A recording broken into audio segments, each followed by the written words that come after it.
Video എന്താണെന്ന് വെച്ചാൽ നമ്മുടെ മസാല സാധനങ്ങളൊക്കെ ഉണ്ടാവില്ലേ. അപ്പോൾ സാധാരണ നമ്മൾ ഇപ്പോൾ കർക്കിടക മാസമൊക്കെ ആകുമ്പോൾ അല്ലെങ്കിൽ നമ്മൾ നീറ്റാക്കും, കുറച്ചുകൂടി ഒന്നും കൂടെ വൃത്തിയാക്കും. അപ്പോൾ ഇടവമായി ഈ മിഥുനം കർക്കിടകം 2 മാസമേ ഉള്ളൂ. അപ്പോൾ അതിനിടയ്ക്ക് നമ്മൾ വീടുകളിലൊക്കെ അടിക്കലും തുടക്കലൊക്കെ വൃത്തിയാക്കലും ഡെയിലി ചെയ്യുന്നതാണെങ്കിലും ഒന്നുകൂടെ നീറ്റായിട്ട് നമ്മൾ ഡീപ്പ് ക്ലീൻ ആക്കാറുണ്ട് അല്ലേ കർക്കിടകമൊക്കെ ആകുമ്പോഴത്തേക്ക്. അപ്പോൾ നമ്മുടെ ഈ മസാല സാധനത്തിൻ്റെ പാത്രങ്ങളൊക്കെ ഉണ്ടാവല്ലോ, അപ്പം നല്ലോണം ഒന്നുകിൽ ഇത് കഴുകി തുടച്ച് വൃത്തിയാക്കി ഉണക്കിയൊക്കെ വെക്കുന്നൊരു സമയമാണ്. അപ്പോൾ അത് പണ്ടുള്ള ആളുകളെ ചെയ്യുന്നതാണ്. അപ്പോൾ എൻ്റെ അമ്മയൊക്കെ ചെയ്യുന്നത് കണ്ടിട്ടാണ് എനിക്കും ആ ഒരു ശീലങ്ങൾ വന്നത്. അപ്പോൾ നമ്മളൊക്കെ ഇപ്പോൾ ഓരോരോ വീടുകളിൽ എന്താ പറയുക വീട്ടമ്മമാരായി.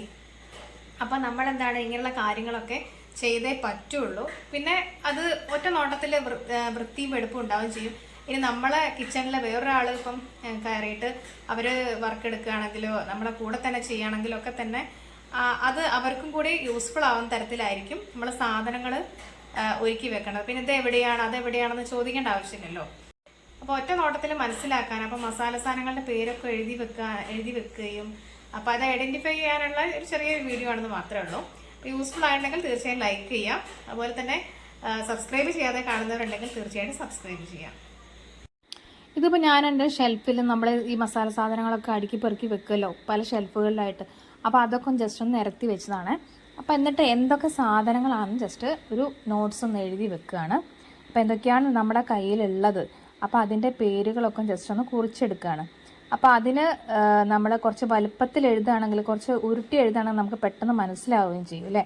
ഒന്നെങ്കിൽ മാർക്കറോ അല്ലെങ്കിൽ പെന്നോ എടുത്തിട്ട് നമുക്ക് എഴുതാം. അതിന് കൂടെ നമുക്കൊരു സെലോ ടൈപ്പും ഒരു സിസേഴ്സും വേണം.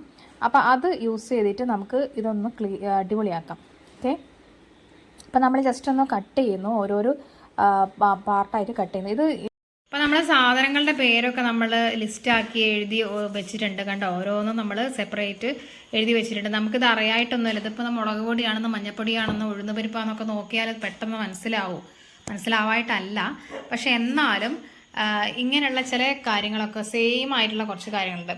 അപ്പം നമ്മൾ ഏതായാലും എഴുതി വെക്കുകയാണ്. അപ്പോൾ അതിൻ്റെ കൂടെ ഞാൻ ജസ്റ്റ് ഇതും കൂടി ഒന്ന് എഴുതി വെക്കാമെന്നുള്ളൂ. അപ്പോൾ നമ്മളെ വീട്ടിലിപ്പോൾ പെട്ടെന്ന് നമ്മളല്ലാതെ നമ്മളിപ്പം ആരെങ്കിലുമൊക്കെ ജോലിക്ക് എടുക്കുന്ന സമയത്ത് അല്ല പ്രായമുള്ളവരൊക്കെ വരുമ്പോൾ എന്താ വെച്ചാൽ അവർക്ക് പെട്ടെന്ന് ചോദിക്കേണ്ട ആവശ്യമില്ല എന്താ സാധനങ്ങളെന്ന്. അതിൻ്റെ മുകളിൽ പ്രത്യേകമായിട്ട് നമ്മൾ എഴുതി ഒട്ടിച്ചിട്ടുണ്ട്. അപ്പോൾ അവർക്ക് ആ ഒരു ബുദ്ധിമുട്ട് വരുന്നില്ല. അപ്പോൾ ഇത് തന്നെയാണെങ്കിലും പെപ്പർ പൗഡറാണ്, പക്ഷെ നമുക്ക് പെട്ടെന്ന് മനസ്സിലാവില്ല. പിന്നെ ഞാനത് ചില പൊടികൾ അഴിച്ചിടാത്ത എന്താണെന്ന് വെച്ചാൽ നമ്മൾ ചില സംഗതികൾ പൊടികളൊക്കെ എടുത്തിട്ട് പിന്നെ ചിലപ്പോൾ അടുത്ത മാസമൊക്കെ ഇട്ട് യൂസ് ചെയ്യുമ്പോൾ അതിൻ്റെ എക്സ്പയറി ഡേറ്റ് നമ്മൾ ശ്രദ്ധിക്കില്ല. അപ്പോൾ എന്താണ് പിന്നെ ആ ഒരു പൊടി നമ്മൾ യൂസ് ചെയ്തുകൊണ്ടിരിക്കും. സാമ്പാർ പൊടി ഒരു എക്സാമ്പിളാണ്. അപ്പോൾ അല്ലെ ചിക്കൻ മസാല. അപ്പോൾ അതുകൊണ്ട് തന്നെ നമ്മൾ ആ ഒരു കവർ അഴിച്ചിടാതെ ഇടുകയാണെങ്കിൽ നമുക്ക് അതിൻ്റെ എക്സ്പയറി ഡേറ്റ് മനസ്സിലാക്കാവുന്നേ ഉള്ളൂ. അപ്പം നമുക്കത് കളയണമെങ്കിൽ കളയും ചെയ്യാമല്ലോ. അപ്പോൾ കഴിയുന്നത് യൂസ് ചെയ്യും എന്നാലും നമ്മൾ ചെയ്യുകയാണ്. ഇനിയിപ്പോൾ എന്താ ചെയ്യേണ്ടത് വെച്ചാൽ നമുക്കിപ്പം ഒരു എക്സാമ്പിൾ ഇത് കുരുമുളക് പൊടി തന്നെയാണ് എൻ്റെ കൈ കിട്ടിയത്. അപ്പോൾ നമുക്കിതിവിടെ ജസ്റ്റ് ഒന്ന് ഒട്ടിക്കണം. അപ്പോൾ അതിന് ഞാൻ സെലോ ടേപ്പ് എടുക്കുന്നുണ്ട്. ജസ്റ്റ് നമുക്കൊന്ന് ഒട്ടിക്കാം. പെട്ടെന്ന് ഇതാക്കി കിട്ടാൻ വേണ്ടി ഞാൻ ഓരോരോ പീസാക്കിയിട്ട് ജസ്റ്റ് ഒന്ന് ഇതിലൂടെ ചെയ്ത് വെക്കുക കേട്ടോ. പിന്നെ അപ്പം നമുക്ക് മുറിക്കാൻ കുറച്ച് ബുദ്ധിമുട്ടായിരിക്കും.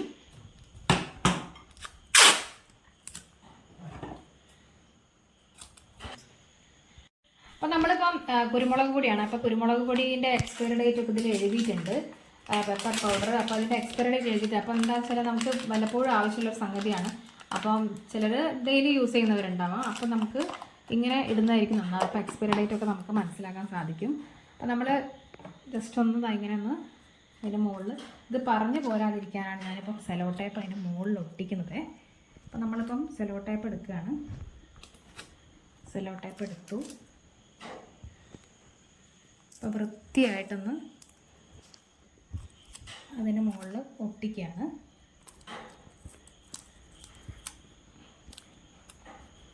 കണ്ടോ. അപ്പോൾ ഇത് പെട്ടെന്ന് നമ്മളിപ്പോൾ ഒരു ഷെൽഫിൽ വെക്കുകയാണെങ്കിൽ ഇത് ചെയ്യുന്നവർക്ക് ഇതിപ്പം വളരെ എന്താ പറയുക പുതിയൊരു വീഡിയോ ഒന്നുമല്ല. അപ്പോൾ ഇങ്ങനെ ഉപകാരപ്പെടുന്നവർക്ക് മാത്രമാണ് ഞാൻ പറയുന്നത്. അപ്പോൾ നമ്മൾ ജസ്റ്റ് കുരുമുളക് പൊടി നമ്മൾ പെട്ടെന്ന് നമുക്ക് ഇതെന്താണെന്ന് തുറന്ന് നോക്കേണ്ട ആവശ്യമില്ലല്ലോ. അതാണ് അതിൻ്റെ ഒരു ഗുണം.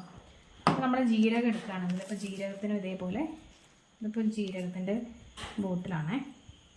അപ്പോൾ നമ്മളിങ്ങനെ ഒട്ടിച്ച് ഇതൊക്കെ വെച്ചതുകൊണ്ട് അപ്പോൾ നമുക്കത് കറക്റ്റായിട്ട് ഇങ്ങനെ വെക്കാം കേട്ടോ. ഇത് ഞാൻ ഷെൽഫിലേക്ക് കയറ്റി വെക്കും. പിന്നെ നമുക്ക് ഗ്രീൻ പീസാണ്. ഗ്രീൻ പീസിന് ഇതേപോലെ നമുക്ക് ജസ്റ്റ് ഒന്ന് ഒട്ടിക്കാം.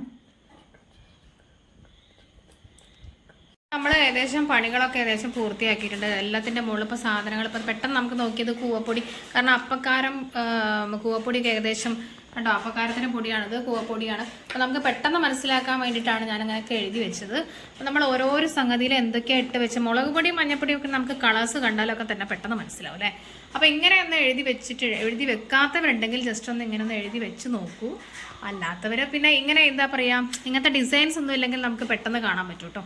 അപ്പം ഡിസൈൻസൊക്കെ ഉള്ള പാത്രങ്ങളാണെങ്കിൽ നമുക്ക്, അല്ലെങ്കിൽ ഫുൾ കളേഴ്സ് ഉണ്ടാവും, അങ്ങനെ ആകുമ്പോൾ നമുക്ക് കാണാൻ ബുദ്ധിമുട്ടായിരിക്കും. അപ്പോൾ ഇങ്ങനെ എഴുതി വെച്ചാൽ അത് നീറ്റായി കിടക്കും. അപ്പോൾ അതുപോലെ വലിയ പാത്രങ്ങളുണ്ടെങ്കിൽ അതിലും നമുക്ക് പത്തിരിപ്പൊടി, പുട്ടുപൊടി, അതുപോലെ ബിരിയാണീൻ്റെ റൈസ് ഉണ്ടാവും, ആട്ടപ്പൊടി ഉണ്ടാവും. ഇങ്ങനെ ഈ വീഡിയോ നിങ്ങൾക്ക് ഇഷ്ടമായിട്ടുണ്ടെങ്കിൽ, യൂസ്ഫുൾ ആയിട്ടുണ്ടെങ്കിൽ തീർച്ചയായിട്ടും ലൈക്ക് ചെയ്യാനും ഷെയർ ചെയ്യാനും കമൻറ്റ് ചെയ്യാനും മറക്കരുത്. അപ്പോൾ ഇതുപോലുള്ള വീഡിയോ ഞാൻ വരാം. ബൈ.